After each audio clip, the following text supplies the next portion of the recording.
Good morning, friends. Welcome to SIPTech Simplified. I am engineer Maran Aziz और आज हम present कर रहे हैं rule number 8 of Pakistan public procurement regulatory authority rules 2004। अभी तक हम रूल नंबर 1 to 7 को इंडिविजुअली भी डिस्कस कर चुके हैं वीडियोस में, और कमुलेटिवली भी हम rule 1 to 7 plus 8 to 11 cumulative videos में भी डिस्कस कर चुके हैं।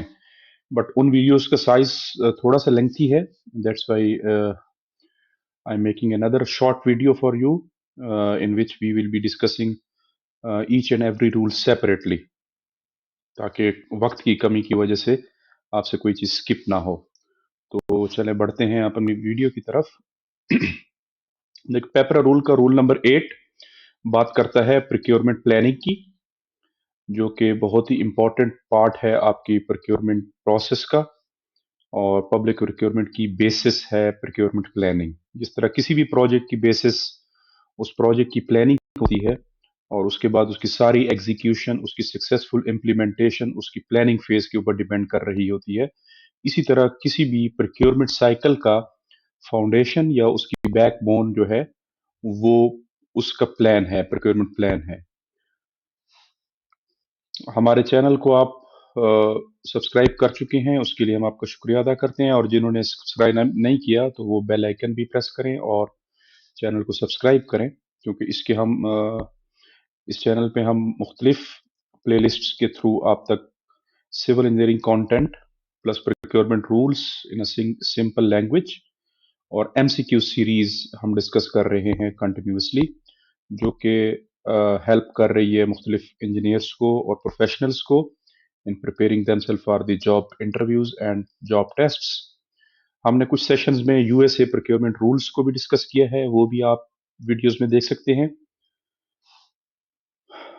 मेरा नाम इंजीनियर मोहम्मद मिरान अजीज है और मैंने मल्टीपल पब्लिक प्रोक्योरमेंट प्रोजेक्ट्स के ऊपर पाकिस्तान में काम किया है, जिनमें पब्लिक प्रोक्योरमेंट की प्रैक्टिकल इम्प्लीमेंटेशन की गई है। और मेरी जो लर्निंग है उसमें मैंने ये देखा है अभी तक, I have learn that rule number 8 जो है वो एक बेसिस प्रोवाइड करती है आपको प्रोक्योरमेंट प्लानिंग, आपको प्रोक्योरमेंट साइकिल की सक्सेसफुल इम्प्लीमेंटेशन के लिए, जो कि बात करता है प्रोक्योरमेंट प्लान की। अब अगर प्रोक्योरमेंट प्लान आपका सक्सेसफुल नहीं होगा या टाइमली नहीं बना होगा, तो आपका पूरा साइकिल जो आपने किया है, इवन वो सक्सेसफुल बिड्स भी आपको रिसीव हुई हो, प्रोसेस हुआ भी हो, but that can be cancelled. If you skip this rule, even the best bid can fail. So इसको सीखिए, हमारे साथ रहिए थोड़ी देर के लिए। So let's learn them the right way. आप इमेजिन करें while floating a tender, but आपका कॉन्ट्रैक्ट जो है वो रिजेक्ट हो जाता है because of missing procurement plan. कोई भी आप टेंडर फ्लोट करें, लेकिन वो किसी भी stage during the course of the process that get rejected or cancelled, or the reason behind would be, there may be multiple reasons, but one of the basic reason would be a failed procurement plan or missing procurement plan.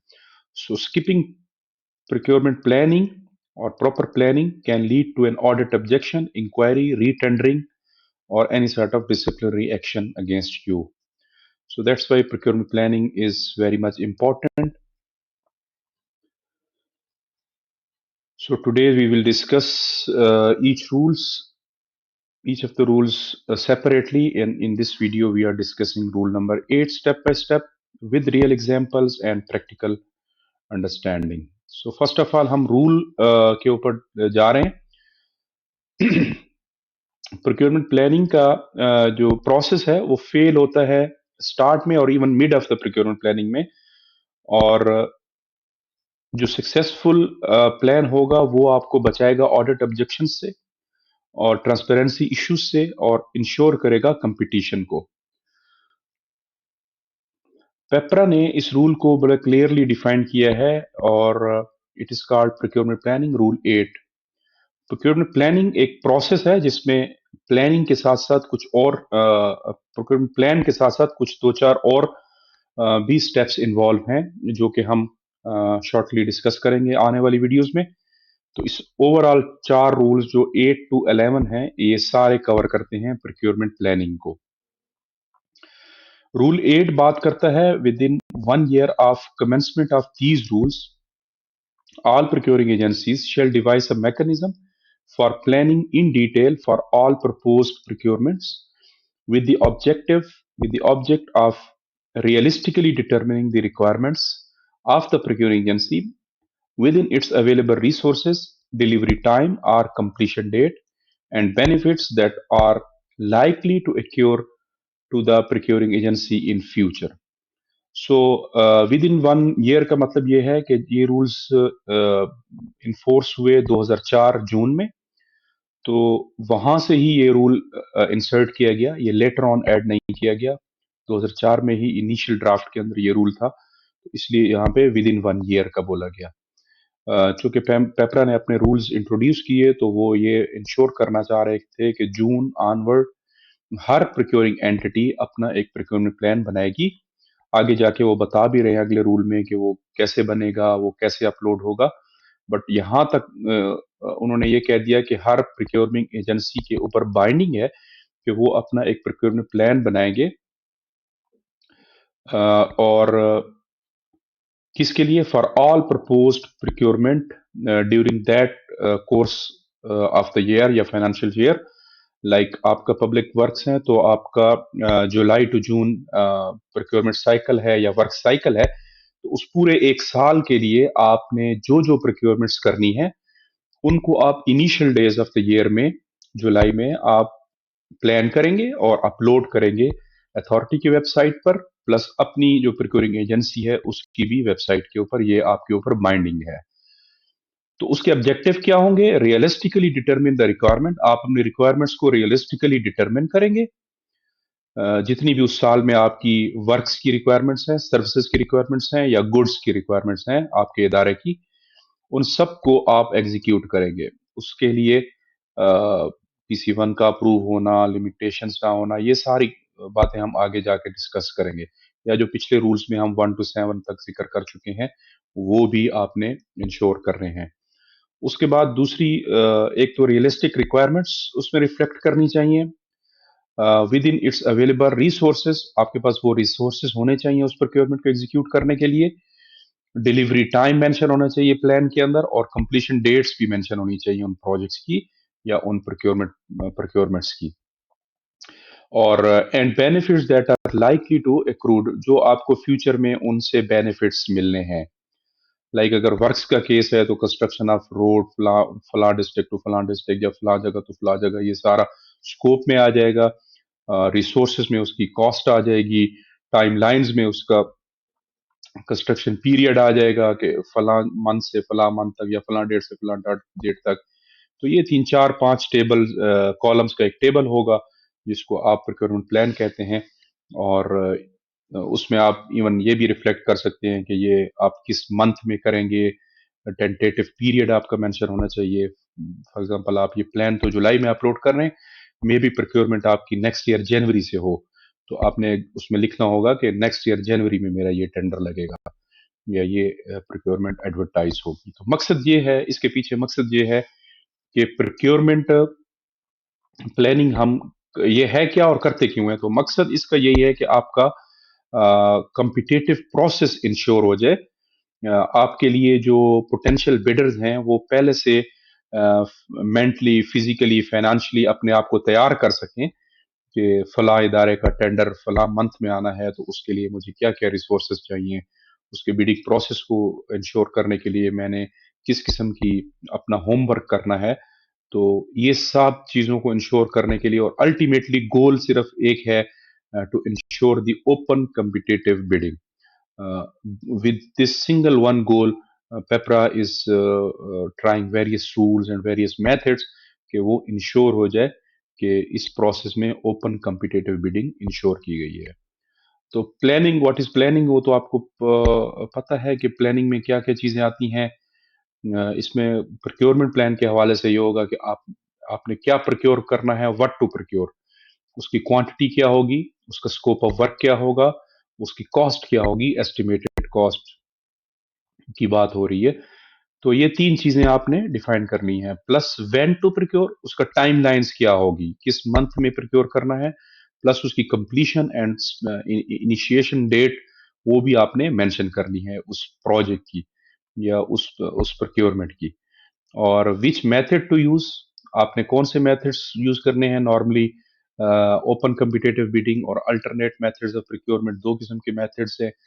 फिर open competitive में मुख्तलिफ procedures, उसमें वो बाद में आते हैं, single stage one envelope, single stage two envelope. तो वो मुख्तलिफ 4 किस्म के प्रोसेस हैं ओपन कॉम्पिटिटिव में। और अल्टरनेट मेथड में डायरेक्ट कॉन्ट्रैक्टिंग और इस तरह के कोटेशंस वगैरह वो हम आगे जाके अगले रूल्स में डिस्कस करेंगे। तो ये मोटी मोटी 4-5 चीजें हैं जो आपके प्लान के अंदर रिफ्लेक्ट होनी चाहिए। What to procure, when to procure और which method to be used. तो मेनली ये 3 चीजें हैं जो आपको बतानी होती हैं प्रोक्योरमेंट प्लान के अंदर। प्रोक्योरमेंट प्लान की क्या खसूसियात होंगी। Procurement plan shall be planned in advance as mentioned in the rule clearly. It should be planned annually and one year in advance. It should be need based. It should be reflecting your organizational requirements and needs. Funds availability must be ensured. वो जो पीछे rule में जिक्र आया resources वाली बात का, तो वो इस चीज की तरफ इशारा कर रहा है कि आपके पास इस प्रोजेक्ट या इस प्रोक्योरमेंट के लिए क्या फंड्स, मुनासिब फंड्स मौजूद हैं या नहीं। तो ये आपका इंश्योर करेगा। उसके बाद time scheduled must be realistic. आपने उस प्रोक्योरमेंट साइकिल के लिए या उस प्रोजेक्ट के लिए जो आपने स्केड्यूल बनाया है, टाइम स्केड्यूल, वो भी रियलिस्टिक होना चाहिए, ना ज्यादा होना चाहिए और ना कम होना चाहिए। Procurement planning is not the paperwork, it is the decision making before spending public money, of course.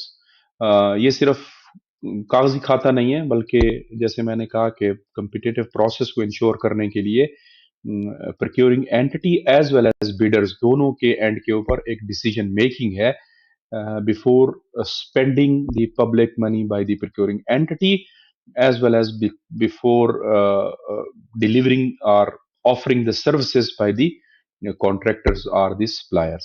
तो दोनों एंड्स के ऊपर ये एक आपको टाइमली प्रिपेयर करने के लिए ये प्लान बनाया जाता है। Rule 8 is legal binding upon procuring agencies to plan procurement in advance. Rule 8 जो है वो आपके ऊपर एक बाइंडिंग डालता है ताकि आप अपनी प्रोक्योरमेंट को एडवांस में प्लान करें। should never be rushed, procurement should never be rushed or initiated on assumptions, ताकि आपकी प्रोक्योरमेंट जो है वो एक तो assumptions या उसके ऊपर ना हो, मिथ्स के ऊपर ना हो या अंदाजों के ऊपर ना हो, और आप हरीम के अंदर और रश के अंदर भी कोई काम ऐसा ना मिस कर दे उस वक्त जो आपको टाइमली करना चाहिए था।